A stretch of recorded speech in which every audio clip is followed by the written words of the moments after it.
Welcome back to CBS News election headquarters here in New York, and we have two important Senate seats to tell you about right now.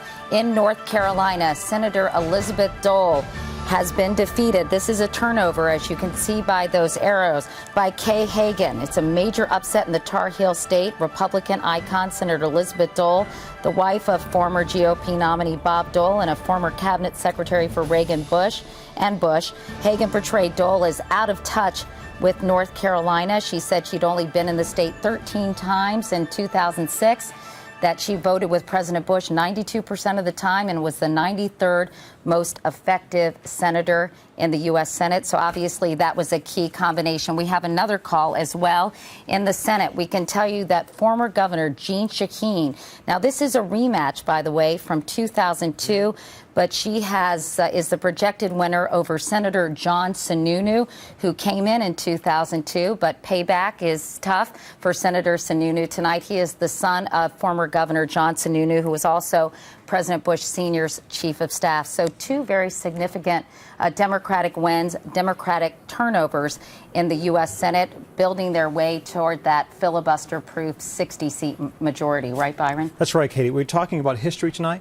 With Elizabeth Dole losing, come January, this will be the first time in 50 years there's not been a Dole or a Bush in elected office in this country. That's huge. Remember, we're talking about Jesse Helms' old seat in North Carolina, and this is an indication about the trouble that the Republicans may face across the country. One of the things that may have done in Elizabeth Dole, we talked about it, was a TV ad. She ran an ad near the end of the campaign where she attacked her opponent, not about the economy, not about the war in Iraq, but about who she hangs out with, making the suggestion that she hangs out with people who are anti-God. Take a look. In God we trust. You're going to whip that off the money? Yeah, we would. Godless Americans and Kay Hagan. She hid from cameras, took godless money. What did Hagan promise in return? There is no God. Katie, there was a backlash to that ad all across North Carolina. We should mention there is no God. That wasn't Kay Hagan speaking, by the way. That's right. I mean, she came out the very next day with a hard TV ad. She filed a lawsuit against Senator Dole. She came with the TV ad making the point that she's a Sunday school teacher, that she's a Presbyterian. And last time I checked, Presbyterians love Jesus as much as any other Christian.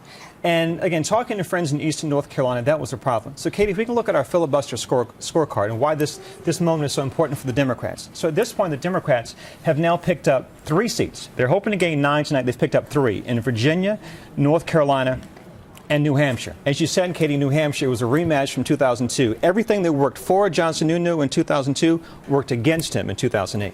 All right, Byron Pitts. Thanks, Byron.